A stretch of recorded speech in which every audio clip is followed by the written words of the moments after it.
అండి అందరూ ఎలా ఉన్నారు? బాగున్నారా? రాజస్థాన్‌లోనే నేనుండే ఏరియాలోనే తెలిసిన వాళ్ళది మ్యారేజ్ అయితే ఇన్వైట్ చేశారండి.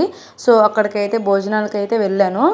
అక్కడ ఈ వెరైటీస్ ఇయన్నీ చూస్తే తినాలో ఏం తినకూడదో కూడా అర్థం కాలేదండి. ఎందుకంటే అన్ని ఐటెమ్స్ ఉన్నాయన్నమాట. సో, నేను స్నాక్స్ సెక్షన్‌కి వచ్చినప్పుడైతే ఇలా French fries, dosa, panipuri, popcorn, juice అలాంటివి అన్నీ ఉన్నాయన్నమాట. సో, పిజ్జా ఇవి కూడా ఉన్నాయండి.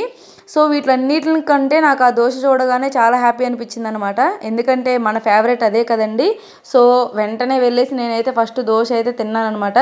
నిజం చెప్పాలంటే అసలు టేస్ట్ అయితే అస్సలు బాలేదండి. సైడ్ ఫేమస్ అయిన దోస కదండీ! ఇటు సైడ్ వాళ్ళకి ప్రిపేర్ చేయడం అయితే అసలకే రాదు. సో, ఏదో అలా అయితే పెట్టారనమాట ఐటెమ్. ఇంక ఇవన్నీ మానేసి వాళ్ళు ఐటెమ్స్ ఉంటాయి కదండీ! ఇటు సైడ్ ఫేమస్ అవైతే ట్రై చేశాను. చేశారు అవైతే.